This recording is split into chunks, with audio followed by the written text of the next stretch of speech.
This is Democracy Now!, democracynow.org. I'm Amy Goodman with Juan Gonzalez. We end today's show with a new documentary series premiering today on HBO. Alex Gibney is the Academy Award-winning director of the HBO original The Dark Money Game. In Mexico, it's a bite. In China, it's T-money. In America, it's called campaign finance. There's a whole political world out there that runs on dark money. When elected public officials deal with business interests, corruption and bribery take over. Dark money led to the biggest case of political corruption in the history of Ohio.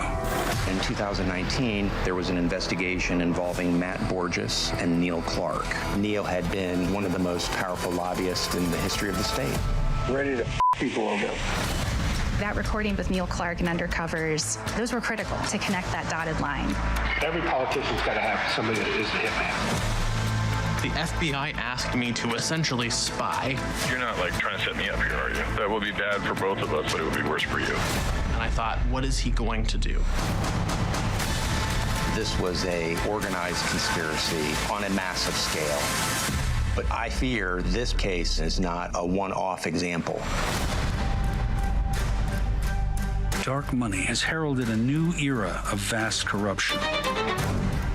If corporate America was going to reassert its power, it had to create a counter-revolution and take political power back.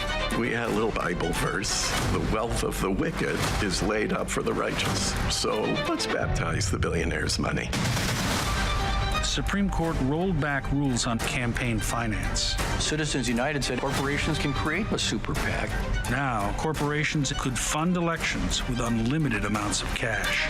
One way you could look at it is that it's a fair fight. Another way is that both parties are corrupt. When it comes to the power of big business, the fix seems to be in. A tiny group of people have bought an inordinate amount of influence. People with money will always have an advantage. Always. Money as a way of changing the rules.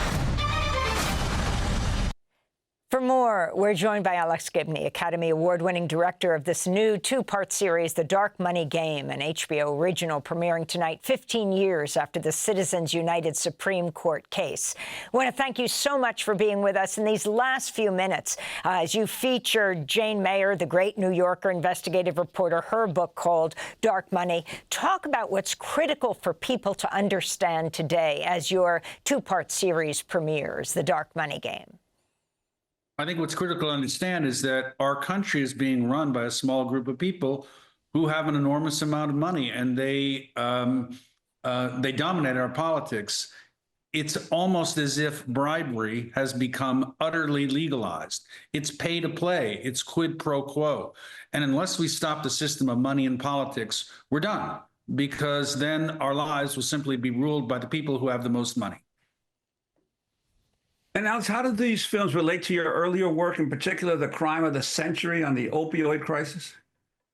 Well, it was doing a film on the opioid crisis that made me understand that one of the reasons there was such an anemic response to literally the intentional poisoning of America by a few corporations was because so many people in Congress were being paid off to look the other way, to focus on the needs of their donors rather than on the needs of their constituents.